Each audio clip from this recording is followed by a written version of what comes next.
নমস্কাৰ জ্ঞান পাণ্ডালৈ স্বাগতম এতিয়া তোমালোকৰ বিষয়বোৰ ঘৰত থাকিয়েই পঢ়িব পাৰিবা আৰু প্ৰতিটো বিষয়ৰ নোটছ অনুশীলনীৰ প্ৰশ্ন উত্তৰ আৰু কোৱেশ্চন পেপাৰ সলিউশন এই সকলোবিলাক তোমালোকে লাভ কৰিবা ইয়াৰ উপৰিও কিবা যদি টপিক বুজি নোপোৱা তেতিয়া তোমালোকে আমাক পোনপটীয়াকৈ সুধিব পাৰিবা এই সকলোবোৰ সুবিধা লাভ কৰিবলৈ তোমালোকে এতিয়াই প্লে ষ্টৰৰ পৰা জ্ঞান পাণ্ডা এপটো ডাউনলোড কৰি লোৱা আৰু পৰীক্ষাৰ বাবে প্ৰস্তুতি আৰম্ভ কৰা এতিয়া আহা ভিডিঅটো আৰম্ভ কৰো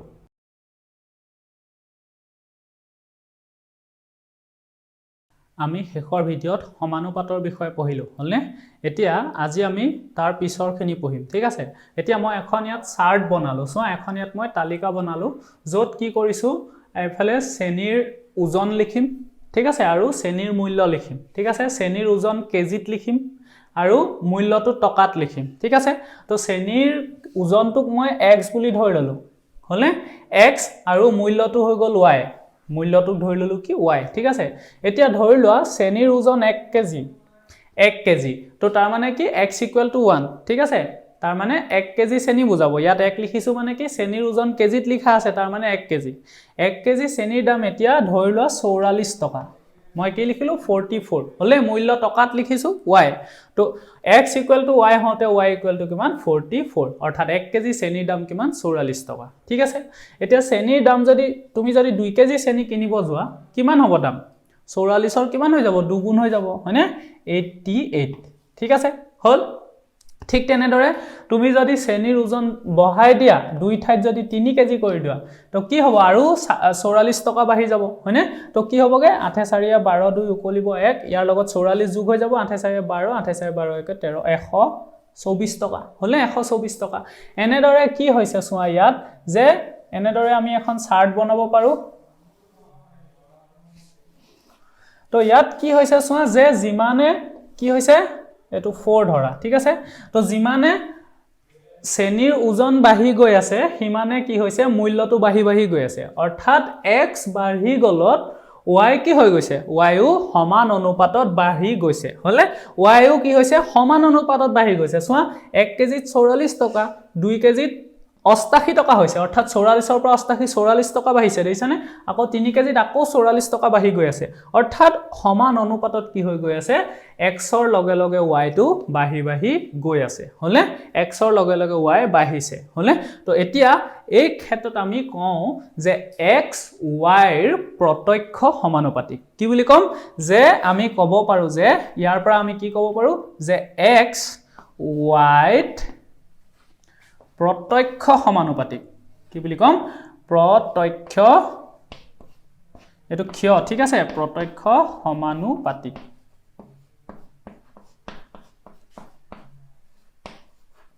কি কম যেতিয়া x ৰ লগে লগে y সমানে বাঢ়ি গৈ থাকে অৰ্থাৎ x বাঢ়িলে y ও বাঢ়ি যায় তেতিয়া আমি কি বুলি কম প্ৰত্যক্ষ সমানুপাতিক বুলি কম x y প্ৰত্যক্ষ সমানুপাতিক বা আমি একেটা কথাকে ক'ব পাৰিম যে বা আমি ক'ব পাৰিম যে x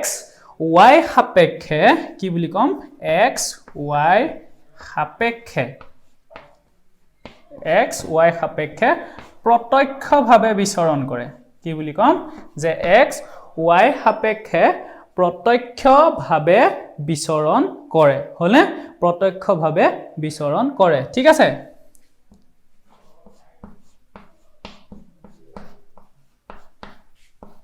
এটো বি প্ৰথম ছ ঠিক আছে বি প্ৰথম ছ ৰ মনিয়া ন ঠিক আছে ৰ পিছত সদায় মধনিয়া ন হয় মনত ৰাখিবা ঠিক আছে প্ৰত্যক্ষভাৱে বিচৰণ কৰে হৈ গল কি হল যে আমি ক'ব পাৰিম যে x y প্ৰত্যক্ষ সমানুপাতিক বা x y সাপেক্ষে প্ৰত্যক্ষভাৱে বিচৰণ কৰে অৰ্থাৎ এটা বাঢ়িলে আনটো বাঢ়ি যায়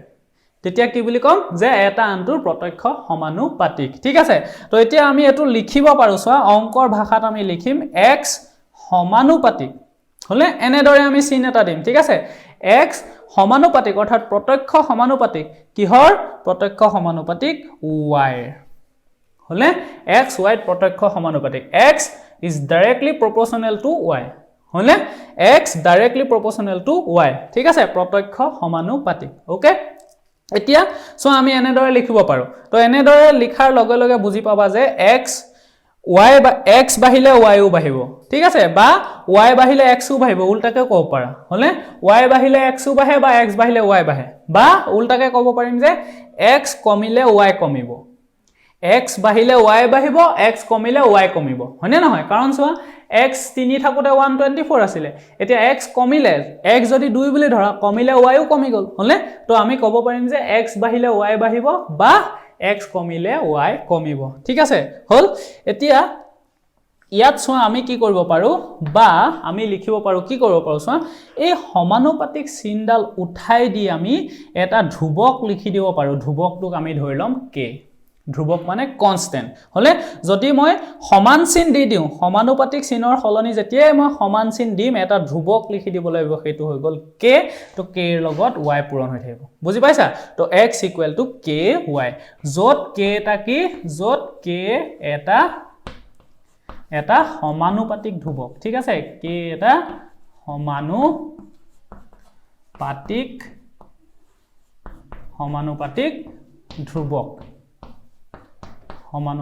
ধ্ৰুৱক ঠিক আছে তো k এটা সমানুপাতিক ধ্ৰুৱক অৰ্থাৎ k টো বেলেগ একো নহয় k টো x বাহিলে y কিমান বাহিব হে বস্তুটোৱে উদাহৰণ স্বৰূপে ইয়াত চোৱা x টো 1 বাহি গলে y কিমান বাহি যায় 44 বাহি যায় দেখিছানে তো ইয়াত 1 কি হৈছে ইয়াত x টো 1 হওঁতে y কিমান 44 হলে তো যেতিয়া x টো 1 বাহি গল অৰ্থাৎ 1 ৰ পৰা 2 গল তো এটো কিমান বাহি গল 44 বাহি গল হলে 44 বাহি গল হলে তো ইয়াত অৰ্থাৎ আমাৰ সমানুপাতিক ধ্ৰুৱকটো হেতুৱে তো ইয়াৰ ক্ষেত্ৰত আমি সমানুপাতিক ধ্ৰুৱকটো উলিয়ালেগে এতিয়া কি উলাবগে চোৱা কেনেকে উলিয়াবা তো চোৱা আমাক কি দিয়া আছে সমানুপাতিক ধ্ৰুৱকটো ইয়াত 1/44 উলাব কেনেকে উলাব চোৱা আমি জানো x = কি x সমানুপাত x is directly proportional to y হয়নে x y প্ৰত্যক্ষ সমানুপাতিক তাৰ পিছত আমি কি লিখি দিম x ইকুৱেল চিন দি দিম ইকুৱেল চিন দি দিয়াৰ লগে লগে k টা লিখি দিব লাগে ky ঠিক আছে এতিয়া k এৰ মানটো আমি উলিয়াব লাগে তো k এৰ মানটো উলিয়াবলে হলে আমি কি কৰিম চোৱা যিকোনো x আৰু y মান এটা বহাই দিয়া যিকোনো এজোৰ সংখ্যা লোৱা ইয়াত 1 ললে 44 লব লাগিব 2 ললে 88 লব লাগিব 3 ললে 124 তো প্ৰথমটোকে লও ঠিক আছে যিকোনো ললে হল তো x = 1 লোৱা x = 1 হলে 1 বহাই দিলো k টো k থাকিব ঠিক আছে y মানে কিমান x = 1 ৰ কাৰণে y = 44 y = কিমান k * 44 হ'ব মানে k * 44 y ঠাইত 44 আহি গল এতিয়া চোৱা 44 টো পূৰণ হৈ আছে তো বাওফালে পঠিয়াই দিয়া কি হৈ যাব হৰণ হৈ যাব অৰ্থাৎ 1 ৰ লগত হৰণ হৈ যাব হেই 1/44 তো = k দেখিছানে তো k = কিমান k = আমি k টো বাওফালেও লিখি দিব পাৰো তো k = আমি কিমান লিখিম 1/44 তো এটোৱে হৈ গল ইয়াত কি k এটো 1/44 ঠিক আছে তো এনে দৰে প্ৰতিটো চাৰ্টৰ বাবে প্ৰতিখন চাৰ্টৰ বাবে k এৰ মান বেলেগ বেলেগ হ'ব ঠিক আছে আৰু এই k এৰ মানটো আমি উলিয়াব জানিলে আমি ইয়াৰ যি কোনো অংক কৰিব পাৰিম বুজি পাইছা তো হেতু কাৰণে এই k এৰ মানটো উলিয়াব জানিব লাগিব আমি আৰু k এৰ মানটো উলিয়াবলৈ একেবাৰে সহজ কি দিয়া থাকে যে x আমি তালিকাখন চাই লম দেখিলো যে x বহাৰ লগে লগে y বাঢ়ি গৈছে বা x কমাৰ লগে লগে y কমি গৈছে তো যদি বাঢ়ি যায় যদি x বহাৰ লগে লগে বাঢ়ি যায় বা x কমাৰ লগে লগে y কমি যায় আমি গম পালো যে x ৰ লগত y কি প্ৰত্যক্ষ সমানুপাতিক হলে তো আমি লিখিলম x is directly proportional to y হলে তাৰ পিছত x = এই সমানুপাতিক চিনডালৰ ঠাইত যেতিয়া সমান চিন পাতি দিবা k এটা আহি যাব ky হৈ গল ঠিক আছে এতিয়া এই যেটো আমি পাই গলো এটো পাই গলো x = ky হয় সদায় ঠিক আছে x = সদায় কি হয় ky হয় প্ৰত্যক্ষ সমানুপাতৰ ক্ষেত্ৰত ঠিক আছে তাৰ পিছত একেবাৰে সহজ আমাক এখন তালিকা দিয়া থাকিব তালিকাখনৰ পৰা যি কোনো এজোৰ সংখ্যা লৈ লবা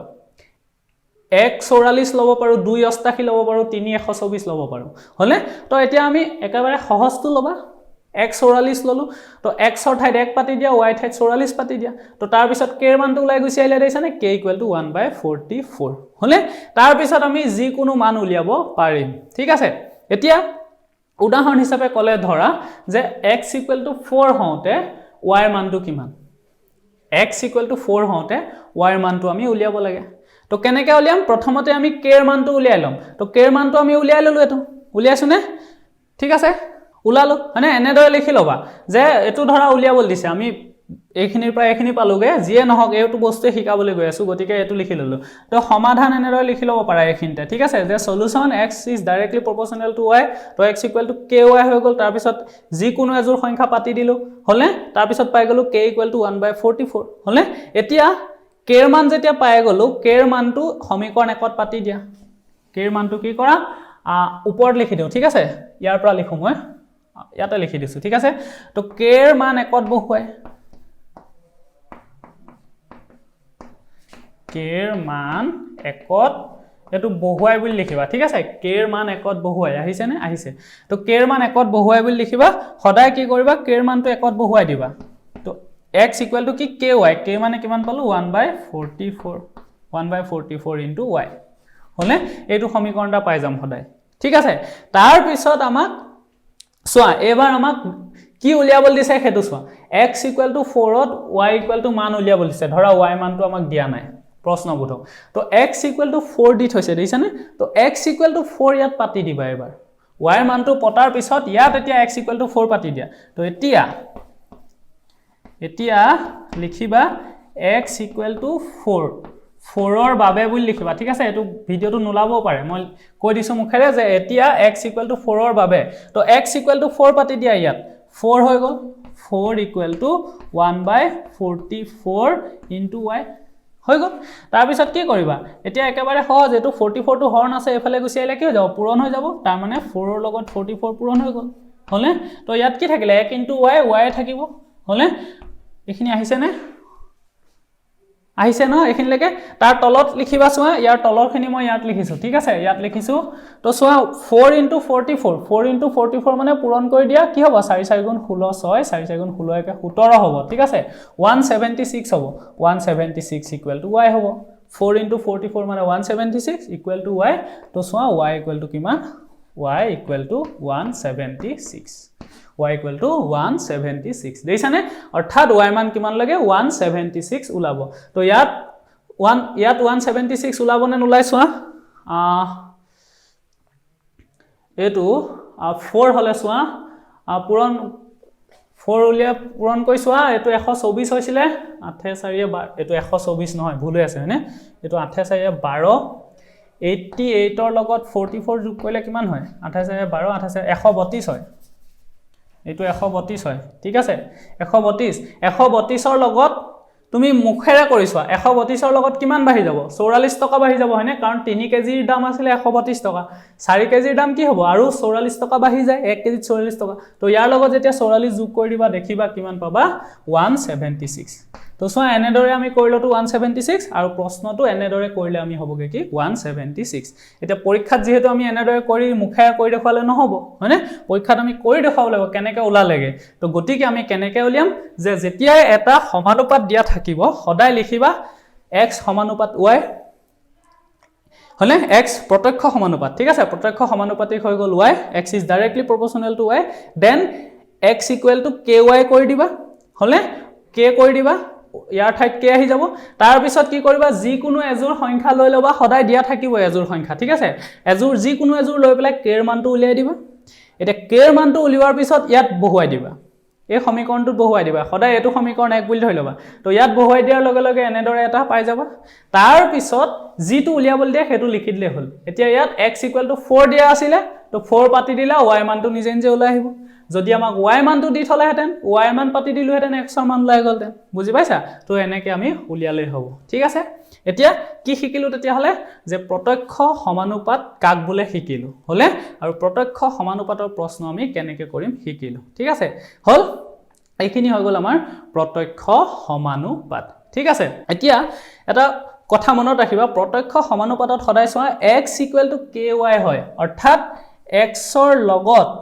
কি হয় x = সদায় k * y হয় অৰ্থাৎ x আৰু y x y প্ৰত্যক্ষ সমানুপাতিক হয়নে তো এই k এটা লগত কি হৈ থাকে পূৰণ হৈ থাকে x = k * y ঠিক আছে হল এটো মনত ৰাখিবা ঠিক আছে সদায় কি হৈ থাকে k এটা পূৰণ হৈ থাকে হলে তো এতিয়া এইখিনি লিখি লোৱা এতিয়া কিতাপৰ 3 নম্বৰ প্ৰশ্নটো কি দিছে চোৱা বৃত্তৰ কালি a = পাই r স্কয়াৰ এটো আমাক দিয়া আছে যে বৃত্তৰ কালি কি হয় a = পাই r স্কয়াৰ এটা প্ৰশ্নটো দিছে যে খালি ঠাই পূৰ কৰিব লাগে দিছে যদি a বাঢ়ে তেন্তে r ডেশ যে যদি a বাঢ়ে তেতিয়া r বাঢ়িবনে কমিব ক'ব লাগে আৰু আকৌ কৈছে যদি r কমে তেন্তে a কমিবনে বাঢ়িব ক'ব লাগে হলে এটো আমাৰ প্ৰশ্নটো কি কৈছে যে বৃত্তৰ কালি আমাক দি থৈছে চোৱা a = পাই r স্কয়াৰ ঠিক আছে পাই r স্কয়াৰ হলে এতিয়া ইয়াত চোৱা a আৰু r ৰ মাজত সম্পৰ্কটো সুধিছে দেখিছানে কি মাজত সুধিছে a আৰু r ৰ মাজত কাৰণ a বাঢ়িলে r বাঢ়িবনে কমিব সুধিছে অৰ্থাৎ আমাক সুধিছে a আৰু r ৰ মাজত সম্পৰ্ক হলে a আৰু r ৰ মাজত সম্পৰ্ক ঠিক আছে এতিয়া ইয়াত চোৱা ইয়াত a টুক x বুলি ধৰা ঠিক আছে a টুক x বুলি ধৰা আৰু r টুক y বুলি ধৰা তো a এটো পাই টু পাই থাকি যাব r স্কয়াৰ টুক আমি y বুলি ধৰিম ঠিক আছে এটো y স্কয়াৰ লিখি দিলো ঠিক আছে তো এতিয়া চোৱা x = পাই y স্কয়াৰ হলে তো এতিয়া এই যেটো আছে নহয় এটোই হৈছে একচুয়ালি আমাৰ k এটোই হৈছে আমাৰ কি k হলে তো ইয়াত চোৱা কেনেদৰে আছে তো k যদি হয় এটো তুমি কি হ'ব চোৱা x = ky স্কয়াৰ আমি লিখিব পাৰোনে x = ky স্কয়াৰ এতিয়া মই k টো যদি নিলিখো আমি কি লিখিম x সমানুপাত লিখিব লাগিব k টো লিখিলে মই যেতিয়া k টো লিখি দিও তেতিয়া সমান চিন বহি যায় যদি k টো নিলিখো কি আহি যায় সমানুপাত চিনডাল আহি যায় মানে প্ৰত্যক্ষ সমানুপাতিক চিনডাল আহি যায় তো x is directly proportional to y square x is directly proportional to y square অৰ্থাৎ x y square সৈতে কি প্ৰত্যক্ষ সমানুপাতিক তাৰ মানে a কাৰ সৈতে প্ৰত্যক্ষ সমানুপাতিক r square সৈতে প্ৰত্যক্ষ সমানুপাতিক বুজি পালা কাৰণ x মানে a ধৰি লৈছিলো আৰু r square মানে r মানে y ধৰি লৈছিলো গতিকে y square হৈছে বুজি পাইছা তো এই বস্তুটো কিয় দেখাইছো চোৱা পুনে পুনে যাতে তোমালোকে কৰিব পাৰা যেতিয়া এনেদৰে পাবা a = পাই r square বা যি কোনো এটা ফৰ্মুলা এনেকে পাবা যত সুধে আমাক সম্পৰ্কটো কাৰ মাজত a আৰু r তাৰ মানে a টো আৰু a টোৰ মাজত সম্পৰ্ক আছে সুধিছে হলে তো এই যেটো থাকি গল পাইটো এটা ধ্ৰুৱক হয়নে নহয় কনস্ট্যান্ট হয়নে নহয় পাই মান কেতিয়াও সলনি নহয় 22/7 সদায় থাকে গতিকে এইটোৱে হৈছে আসলতে আমাৰ কি k টো এইটোৱে হৈছে আসলতে আমাৰ কি k বুজি পাইছা তো হেতু কাৰণে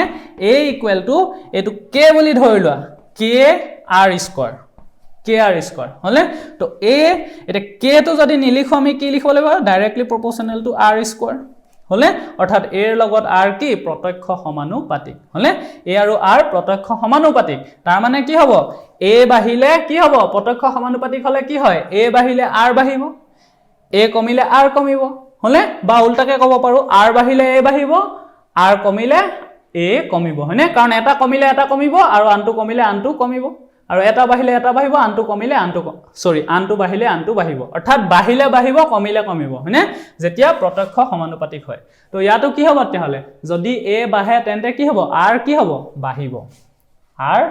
বাহে হলে তো এবিলাক পুনে পুনে লিখি দিলে হল বস্তুখিনি এখিনি ঠিক আছে তো আমি চাই ললে হল যে এটো কি সমানুপাতিক আছে প্ৰত্যক্ষ সমানুপাতিক গতিকে a বাহিলে r বাহিব যদি a r কমে কি হ'ব r কমিলে a কমিব কাৰণ দুইটা প্ৰত্যক্ষ সমানুপাতিক হয়নে দুইটা প্ৰত্যক্ষ সমানুপাতিক হৈ আছে ঠিক আছে তো এনেদৰে আমি উলিয়াই লব লাগিব ঠিক আছে এইখিনি বস্তু জাস্ট বুজি পাবৰ কাৰণে হলে ধৰিব পাৰিলা তো আমি সম্পৰ্কটো চাই ললে হল ঠিক আছে এতিয়া মই তোমালোকক যদি প্ৰশ্ন দি দিও যে ঘনক এটা আছে v ধৰি লোৱা v = 4/3 পাই r কিউব ধৰি লোৱা এটা গোলক হলে তো গোলকৰ ভলিউমটো কি আছিল আয়তনটো 4/3 পাই r কিউব হয়নে 4/3 পাই r কিউব এতিয়া মোক কোৱা ইয়াত যে ভলিউমটো বাহিলে r টো বাহিবনে ভলিউমটো বাহিলে r বাহিবনে আৰু ভলিউমটো কমিলে r বাহিবনে কমিব হেতু কোৱা কি কৈছো যে ভলিউমৰ লগত r ৰ সম্পৰ্কটো কোৱা কি হ'ব এতিয়া চোৱা 4/3 আৰু পাই 4/3 মানে সদায় 4/3 আৰু পাই মানে আমি জানো এটো এটা কনস্ট্যান্ট ধ্ৰুৱক সংখ্যা হয়নে নহয় ধ্ৰুৱক গতিকে 4/3 পাই এই গুটেখিনি কি হ'ব এটা ধ্ৰুৱক হ'ব হয়নে এই গুটেখিনি এটা ধ্ৰুৱক হ'ব তাৰ মানে এটো কি এটো মানে হল k তো এইখিনি মই কি লিখিব পাৰো v তো চোৱা এইখিনি মই লিখিব পাৰো v এইখিনি ঠাইত মই k লিখি দিব পাৰো ঠিক আছে k মানে ধ্ৰুৱক প্ৰতিটো লিষ্টৰ কাৰণে বেলেগ বেলেগ ইয়াত ধ্ৰুৱকটো হল পাই ইয়াত ধ্ৰুৱকটো হল 4/3 পাই আৰু ইয়াত ধ্ৰুৱকটো হল কি 1/44 দেখিছানে সবতে বেলেগ বেলেগ মান হলে এটা নিৰ্দিষ্ট সম্পৰ্কৰ কাৰণে ধ্ৰুৱকটোৰ মান বেলেগ বেলেগ হয় কিন্তু সেই গুটে সম্পৰ্কটো সেই ধ্ৰুৱকটোৰ মান একে হ'ব উদাহৰণস্বৰূপে শ্ৰেণী আৰু তাৰ মূল্য উলিয়াওতে সদায় k ৰ মান 144 প্ৰতিটো ক্ষেত্ৰতে 144 পাবা ঠিক তেনেদৰে ইয়াত বৃত্তৰ ক্ষেত্ৰত সদায় পায়ে হ'ব ঠিক আছে ইয়াত কি হ'ব 4/3 পাই হলে হলনি নহয় তো এটো ঠাইত মই লিখি দিলো k লিখি দিলো তো v kr³ লিখি দিলো এটা নেক্সট মই কি লিখিম যে v k টো যদি মই নিলিখো মই লিখিব পাৰো কি k টো উঠাই দিলে কি হৈ যায় মই সমানুপাতিক চিন দি দিব লাগিব প্ৰত্যক্ষ সমানুপাতিক চিন হয়নে কাৰণ এটো লগত এটো প্ৰত্যক্ষভাৱে সমানুপাতিক এটো লগত এটো আছে গতিকে v প্ৰত্যক্ষ সমানুপাতিক r³ তো এতিয়া কিউব টো নাছালেও হ'ব তাৰ মানে আমি ক'ব পাৰিম যে v বাহিলে r কি হ'ব বাহি যাব কাৰণ এটো প্ৰত্যক্ষ সমানুপাতিক আৰু v কমিলে r কমি যাব ওলুটাকে কোৱা r বাহিলে v বাহি যাব r কমিলে v কমি যাব বুজি পাইছা তো এনেদৰে যি কোনো সম্পৰ্ক যদি দিয়া থাকে তেতিয়া আমি উলিয়াই লব পাৰিম যে চাব লাগিব প্ৰথমতে প্ৰত্যক্ষ সমানুপাতিক নেকি যদি প্ৰত্যক্ষ সমানুপাতিক হয় তেতিয়া কি হ'ব এটা বাহিলে আনটো বাহিব এটা কমিলে আনটো কমিব ঠিক আছে তো এটো হৈ গল আমাৰ প্ৰত্যক্ষ সমানুপাতিকৰ প্ৰশ্ন ঠিক আছে নেক্সট আমি শিকিম ব্যস্ত প্ৰত্যক্ষ সমানুপাতিক নহয় তাৰ উলুটাটো শিকিম ঠিক আছে ব্যস্তানুপাতিক শিকিম ওকে এতিয়া চোৱা তোমালোকে ভাবিব পাৰা যে মই ধ্ৰুৱকটো কেনেকৈ চিনি পাম তো ধ্ৰুৱকটো চিনি পাবৰ নালাগে তাৰো এটা সহজ উপায় দি দিছো চোৱা a = কি আছিল আমাৰ πr² ঠিক আছে a = πr²। এতিয়া আমাক প্ৰশ্নটো সুধিছে a বাহিলে r বাহিব নে কমিব হলে অৰ্থাৎ a টোৰ লগত আমাৰ এটো সম্পৰ্ক সুধিছে হলে তো চাবা যে দুইটা বস্তু লবত আছে নে হৰত আছে অৰ্থাৎ চোৱা a টোক আমি a/1 লিখিব পাৰো প্ৰতিটো সংখ্যাকে আমি কি কৰিব পাৰো তলত এক এটা আছে বুলি আমি ধৰি লব পাৰো নে তো a টো ঠাইত লিখি দিলো মই a/1 হলে হৈ গল আৰু এই গুটেই ৰাশিটোৰ তলত মই লিখিব পাৰো কি πr² / 1 হলে তাৰ মানে চোৱা a টো লবত আছে r টো লবত আছে দেখিছানে a টো লবত আছে a টো লবত আছে ঠিক আছে তো a টো যদি লবত থাকে a টো লবত থাকে তাৰ মানে কি এহত দুটা কি প্ৰত্যক্ষ সমানুপাতিক একো নাছালেও হ'ব ঠিক আছে a টো লবত আছে a টো লবত আছে গতিকে এটা আনটোৰ কি প্ৰত্যক্ষ সমানুপাতিক ঠিক আছে তো ইয়াৰ পিছত আমি ব্যস্তানুপাতিক শিকিম তেতিয়া চাবা a টো যদি লবত থাকে এটো হৰত থাকিব অৰ্থাৎ এনেদৰে যদি থাকে চোৱা মই শিকাই দিম তথাপিতো ইয়াত কৈ লৈছো এনেদৰে আছে πr² এইদৰে আছে ধৰা কিবা এটা সম্পৰ্ক দেখিছানে তো এটো চোৱা এটো লবত আছে হয়নে নহয় কাৰণ ইয়াৰ তলত এটা এক আছে এটোহে হৰত আছে একটোহে হৰত আছে তো এটো লবত আছে হলে এটো লবত আছে কিন্তু r টো ক'ত আছে এটোহে লব এটো হৰ হয়নে r টো হৰত আছে তো এটো লবত এটো হৰত তাৰ মানে কি এই দুটা প্ৰত্যক্ষ সমানুপাতিক নহয় এই দুটা ব্যস্তানুপাতিক গতিকে a বাহিলে কি হ'ব এটো বাহিলে এটো কমিবহে ঠিক আছে যেতিয়া ব্যস্তানুপাতিক হয় তেতিয়া কি হয় এটা বাহিলে আনটো কমে a বাহিলে r কমিব r বাহিলে a কমিব এটা বাহিলে আনটো কমি যায় যদি ব্যস্তানুপাতিক হয় ঠিক আছে আৰু সমানুপাতিকত সদায় কি হয় লবত থাকিলে দুইটা লবতে থাকিব আৰু দুইটা হৰত থাকিলে দুইটা হৰতে থাকিব তো এনেদৰে দিলে ধৰা ধৰি লোৱা দিলে 3/a = 7/r হলে এনেকৈ দিছে তো চোৱা এটো হৰত আছে তাৰ মানে a বাহিলে r বাহিব a কমিলে r কমিব দেখিছানে হয় লবত থাকিব দুইটা নহয় হৰত থাকিব আৰু ব্যস্তানুপাতিকত কি হ'ব এটা লবত থাকিলে আনটো হৰত থাকে হয় a লবত আছে এটো হৰত থাকিব নতুবা a হৰত থাকিব r টো লবত থাকিব তো তেতিয়া কি হয় এটা বাহিলে আনটো কমে ব্যস্তানুপাতিক হলে এটা বাহিলে আনটো কমে আৰু এটা কমিলে আনটো বাহে উল্টাটো হয় ঠিক আছে তো এতিয়া প্ৰথম আমি প্ৰত্যক্ষ সমানুপাতিকৰ আৰু দুটামান প্ৰশ্ন কৰি লওঁ ঠিক আছে তাৰ পিছত আমি ব্যস্তানুপাতিক পঢ়িম তো কিতাপৰ প্ৰশ্ন কেইটা কৰি লওঁ ঠিক আছে তো এতিয়া আমি 2 নম্বৰ প্ৰশ্নটো কৰিম 3-2 এতিয়া আমাক 3 ৰ এটো 2 নম্বৰটো কি দিছে চোৱা যে এটো কি কৈছে চোৱা এখন গাড়ীৰ টাইম আৰু ভ্ৰমণৰ সময় আৰু দূৰত্বৰ সম্বন্ধটো দিয়া আছে কি কৈছে যে ভ্ৰমণৰ সময় আৰু দূৰত্ব অৰ্থাৎ এটো হৈছে t মানে হৈছে ভ্ৰমণৰ সময় ঠিক আছে সময় আৰু d মানে হল দূৰত্ব অৰ্থাৎ চোৱা কি হৈছে যে যেতিয়া সময় 1 হৈছিল এটো সেকেন্ড দিয়া নাই বা ঘন্টা একো দিয়া নাই ঠিক আছে বা এটো মিনিট কিমান মিনিট একো দিয়া নাই গতিকে 1 বুলি দিছে হলে এককটো দিয়া নাই ধৰি লোৱা এটো 1 মিনিট ধৰি লব পাৰা ঠিক আছে তো 1 মিনিটত ধৰি লোৱা এটো 4 বুলি দিয়া আছে এটো কিলোমিটাৰ হ'ব পাৰে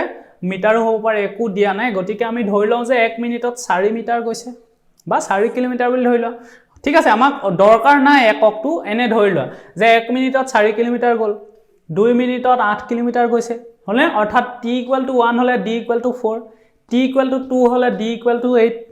t = 3 হলে d = 12 দেইছানে সোৱা কিমান বাঢ়ি গৈছে সোৱা এটো যেতিয়া 1 বাঢ়িছে 1 ৰ পৰা 2 হ'বলে কিমান হ'ব লাগিব 1 বাঢ়ি গৈছে হনে তো এটো কিমান বাঢ়ি যায় 4 বাঢ়ি যায় দেইছানে 4 ৰ পৰা 8 হৈ গৈছে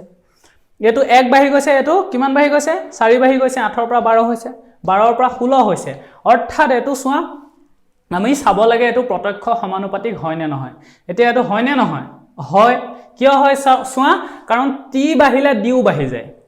কিমান বাঢ়িছে আমি চাব না লাগে হলে যে t 1 বাঢ়িলে d 4 বাঢ়ে হেতু আমাৰ দৰকাৰ নাই যে সমান সমান অনুপাতত বাঢ়িছে না হেতু চাব লাগে সমানে বাঢ়িছে না হেতু চাব লাগে যে যেতিয়া 1 হৈছে এটো কি হৈ গৈছে 4 হৈ গৈছে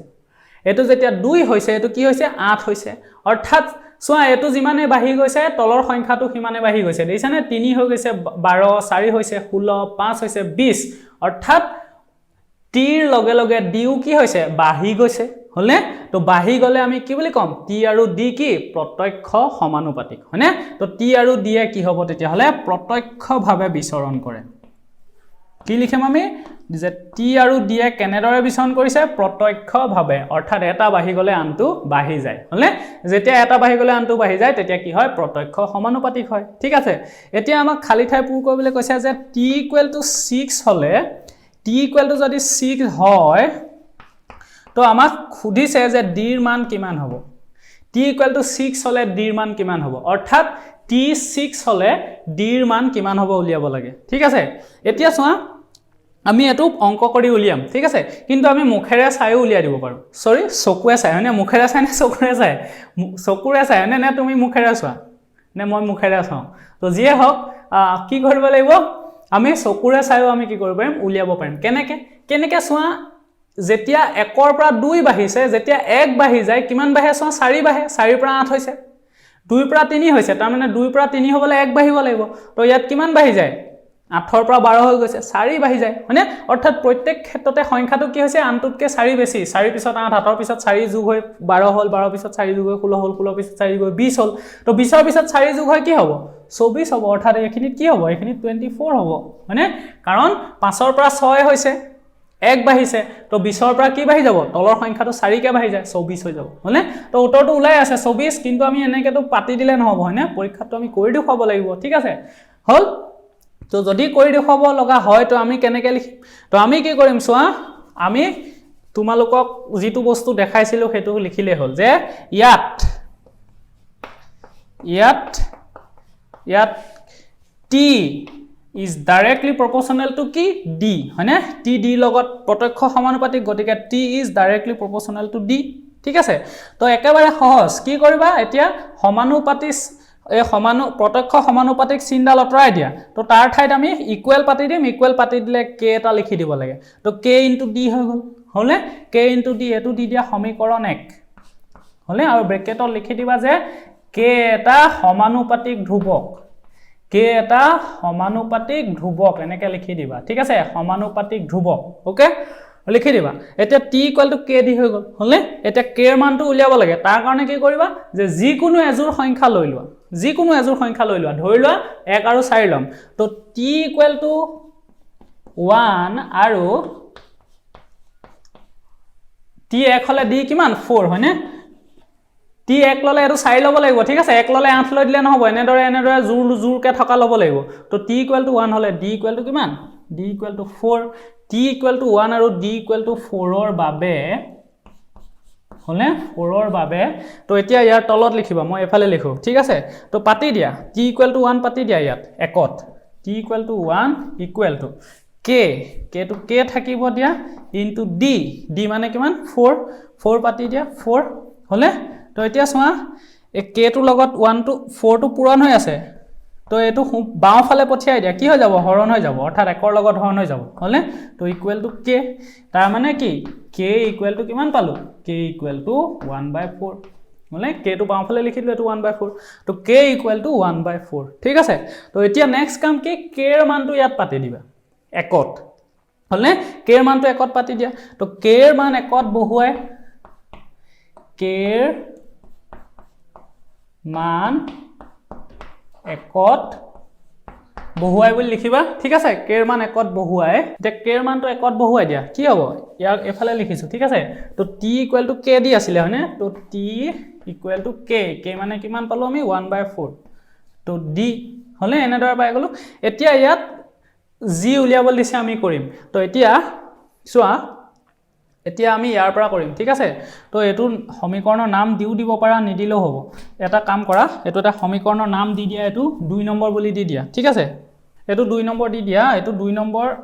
যদি এটা প্ৰশ্ন হলে আমাৰ নম্বৰ ইয়াত নিদিলেও হ'ব ঠিক আছে কিন্তু আমি এটাই কেটা প্ৰশ্ন এটোৰ পৰাই কৰিম অৰ্থাৎ B C D আমি আকৌ এইবিলাক কৰি না থাকো পুনে পুনে ইয়াৰ পৰা কৰি দিম হেতু কাৰণে 2 বুলি লিখি থৈছো ঠিক আছে এতিয়া আমাক চোৱা প্ৰথম B টো চোৱা B দিছে যে t ৰ মান 6 দি থৈছে d ৰ মান উলিয়াব লাগে ঠিক আছে তো এতিয়া আমি কি লিখিম যে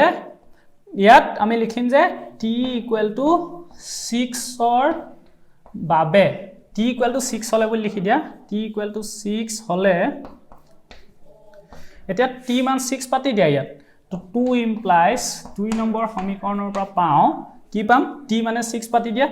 6 ইকুৱেল টু 1/4 ইনটু d হলে তো ইয়াৰ পৰা d টো ওলাই গল সাইটো ইয়াত হৰণ হৈ আছে এফালে পঠিয়াই দিয়া পূৰণ হৈ যাব অৰ্থাৎ 6 ইনটু 4 হৈ যাব আৰু এফালে 1 ইনটু d মানে d এ থাকিলে হলে তো d ইকুৱেল টু কি হ'ব এটো আহিছে নে নাই হয়নে তো ইয়াৰ তলত লিখিবা ঠিক আছে ইয়াৰ তলত লিখিবা মই এখানে লিখি দিছো তো d ইকুৱেল টু কি হলগে d ইকুৱেল টু 6 ইনটু 4 মানে 24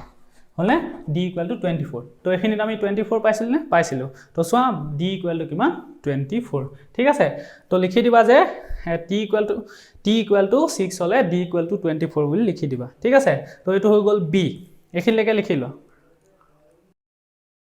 এতিয়া c টো কৰিম ঠিক আছে c টো কৰিম তো c কাৰণে আমি পুনে পুনে এখিনি ব্যৱহাৰ কৰিব পাৰিম যেহেতু একেটা অংকয়ে গতিকে আমি পুনে পুনে এটো ব্যৱহাৰ কৰিব পাৰিম ঠিক আছে তো এতিয়া ইয়াত লিখি লবা c সলিউশন c টো আমাক দিছে d ৰ মান দি থৈছে d ইকুৱেল টু 28 হলে d ইকুৱেল টু 28 হলে t ৰ মান উলিয়াব লাগে ঠিক আছে অৰ্থাৎ এখিনিত আমি উলিয়াব লাগে t ৰ মানটো ঠিক আছে তো এটো 24 হল এতিয়া d ইকুৱেল টু 28 হলে 2 ইমপ্লাইজ এটো 2 ইমপ্লাইজ এতিয়া পাতি দিয়া d28 পাতি দিয়া তো d28 পাতি দিলে কি হ'ব তাত পাতি দিয়া t ইকুৱেল টু 1/4 ইনটু 28 হলে তো কি হ'ব সোয়া 4 28 কেবাৰ যাব 7 বাৰ যাব তো তাৰ মানে কি থাকিলেগে এটো অলপ ওপৰত লিখিবা 7 তো কি থাকিলে t ইকুৱেল টু কিমান t equal to 7 t equal to 7 দেইছানে তো তলত লিখি দিবা যে এতেকে d ইকুৱেল টু 7 ৰ বাবে d ইকুৱেল টু 28 ৰ বাবে t ইকুৱেল টু 7 খালি ঠাই পুৰ কৰা তেনেদৰে লিখি দিবা ঠিক আছে হল তো এটো সোয়া এটো 7 পাই গলো ঠিক আছে তো এটো আমাক উলিয়াবল নাই দিয়া যেহেতু দুইটাই নাই দিয়া গতিকে আমি হেতু নুলিয়াও ঠিক আছে আমাক উলিয়াবলৈও দিয়া নাই হেতু তো d নম্বৰটো দিছে আমাক সোয়া d দিছে আমাক যে d ইকুৱেল টু 36 দি থৈছে তো d ত আমাক কি দিছে d ইকুৱেল টু 36 এখিনলৈকে কৰিলো এতিয়া d নম্বৰটো তো d টো কি কৈছে যে d টো 36 দিয়া আছে আৰু t মান উলিয়াব লাগে ঠিক আছে তো আমি লিখিম যে সলিউশন d ইকুৱেল টু 36 হলে so 2 implies কি হ'ব t equal to 1/4 into d হনে হেতু t equal to 1/4 into d d মানে কিমান 36 তো 4 36 9 বাৰ যাব তো কি উলালেগে t ইকুৱেল টু 9 হলে t ইকুৱেল টু 9 তো তলত লিখি দিবা যে t equal to d equal to 36 হলে t ইকুৱেল টু 9 ঠিক আছে তো এনেকে উলিয়ালে হল এতিয়া দেখিলা বস্তুখিনি কি কৰিব লাগে আমি k ৰ মানটো আমি উলিয়াব জানিব লাগে k ৰ মানটো উলিওৱাৰ পিছত যি কোনো মান আমি উলিয়াব পাৰিম আমাক কাৰণ এটা মান দিয়া থাকিব সেই মানটো আমি পাতি দিলে আনটো মান ওলাই যাব ঠিক আছে তো এনেদৰে আমি উলিয়াব লাগিব এটো লিখি লোৱা তাৰ পিছত আমি পিছৰটো কৰিম এতিয়া আমাক এটা প্ৰশ্ন দিছে 4 নম্বৰত চোৱা যদি p ডাইৰেক্টলি প্ৰপোৰ্শনেল টু q যদি p q ৰ প্ৰত্যক্ষ সমানুপাতিক হয় আৰু p = 6 হলে q = 30 হয় মান এটা দি থৈছে যেতিয়া p 6 হয় q 30 হয় ঠিক আছে এতিয়া p = 2 হলে q ৰ মান কিমান p = 2 হলে q ৰ মান উলিয়াব দিছে ঠিক আছে তো এতিয়া একেবাৰে সহজ আমি যেতিয়া প্ৰত্যক্ষ সমানুপাতিক পাম তো তেতিয়া আমি k ৰ মান উলিয়াম k ৰ মান উলিওৱাৰ পিছত আমাক যিকোনো এটা মান দিয়া থাকিলে তাৰ পিছৰ ৰাশিটোৰ মান আমি উলিয়াই দিব পাৰো হয়নে তো আমাক দিয়া আছে কি যে সলিউশন ইয়াত p is directly proportional to q হয়নে তো নেক্সট কাম কি p = লিখি দিম আমি kq লিখি দিম হয়নে এডাল উঠাই দিম ইকুৱেল দি দিম k এটা লিখি দিম kq হয়নে এটো দি দিম কি সমীকৰণ নম্বৰ 1 আৰু ব্ৰেকেটত লিখি দিবা যে k এটা সমানুপাতিক ধ্ৰুৱক k এটা সমানুপাতিক ধ্ৰুৱক এনেকৈ লিখি দিবা ঠিক আছে তো এতিয়া k ৰ মান উলিয়াব লাগে কেনেকৈ উলিয়াম মান পাতি দিয়া দেইছানে p আৰু q ৰ মান দিয়া আছে দেইছানে এজুৰ দিয়া আছে গতিকে পাতি দিয়া মানটো তো p = 6 আৰু q = কিমান দিছে q = 30 ৰ বাবে বা 30 বহুৱাই বুলি লিখিব পাৰা তো p = 6 বহুৱাই দিয়া ইয়াত p = 6 = k * q ঠাইত কিমান পাতি দিম 30 হলে তো কি ওলাই যাব চোৱা 30 টো পূৰণ হৈ আছে এফালে পঠিয়াই দিয়া হৰণ হৈ যাব 6/30 হৈ যাব = k হলে তো 6/30 মানে কি 6 এ 30ক কেইবাৰ যাব 5 বাৰ যাব হয়নে তো কটাকটি কৰি দিব পাৰা এনেদৰে 6 এ 30ক 5 বাৰ গল তো কি থাকিলে মই এইখিনতে লিখি দিছো ঠিক আছে ইয়াতে লিখি দিছো তো ইয়াত থাকি গল 1/5 হয়নে তো = কি k বা আমি কি কৰিব পাৰো k টো মই বাওঁফালে লিখি দিলো k = 1/5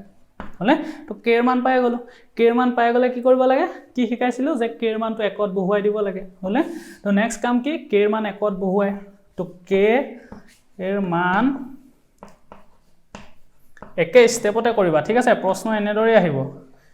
জি প্ৰশ্নই হওক তেনেকে k ৰ মানটো উলিয়াই বাকিখিনি কৰি দিব পাৰিবা ঠিক আছে তো k ৰ মান একত বহুৱাই কি পাবা p = k ঠাইত পাতি দিয়া কিমান 1/5 আৰু q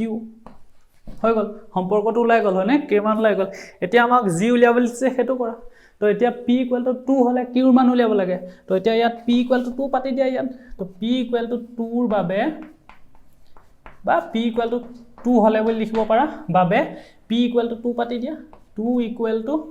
p ঠাইত 2 হৈ যাব হলে তো এফালে কি আছে 1/5 * q ঠিক আছে হৈ গল তো তাৰ পিছত চোৱা এতিয়া ইয়াত পাতিছো ঠিক আছে 5 টো হৰণ আছে এফালে পঠিয়াই দিয়া পূৰণ হৈ যাব তো 2 ৰ লগত 5 টো কি হৈ যাব পূৰণ হৈ যাব 2 * 5 হৈ যাব এটো 1 * q মানে 1 এ থাকে 1 থাকিব না q থাকিব q থাকিব হয়নে তো 5 * 2 = 10 = q তো চোৱা বাওঁফালে q লিখি দিলো সোঁফালে 10 টো লিখি দিলো তো q = 10 দেইছানে তো তেতিয়া হলে q ৰ মান কিমান 10 দেইছানে তো তলত লিখি দিবা যে নিৰ্ণয় q = 10 ঠিক আছে তো এটো ফৰ্মুলা কৰিলে হৈ গল যেনেকৈ প্ৰশ্ন নাহক k ৰ মানটো উলিয়াই লৈ বাকি আমি উলিয়াই দিব পাৰিম ঠিক আছে তো এখিনি হৈ গল আমাৰ প্ৰত্যক্ষ সমানুপাতৰ ওপৰত প্ৰশ্ন এই চেপ্টাৰটোৰ সকলোবোৰ ভিডিও পাবলৈ তোমালোকে এতিয়াই প্লে ষ্টৰৰ পৰা জ্ঞান পাণ্ডা এপটো ডাউনলোড কৰি লোৱা জ্ঞান পাণ্ডা এপটো ডাউনলোড কৰিলে এই চেপ্টাৰৰ সকলোবোৰ ভিডিও পোৱাৰ উপৰিও কিবা যদি তোমালোকে আমাক সুধিব বিচাৰা সেই চেপ্টাৰটোৰ লগত জড়িত কিবা যদি সুধিব বিচাৰা সেইখিনিও তোমালোকে সুধিব পাৰিবা গতিকে এতিয়াই প্লে ষ্টৰত গৈ জ্ঞান পাণ্ডা এপটো ডাউনলোড কৰি লোৱা থ্যাংক ইউ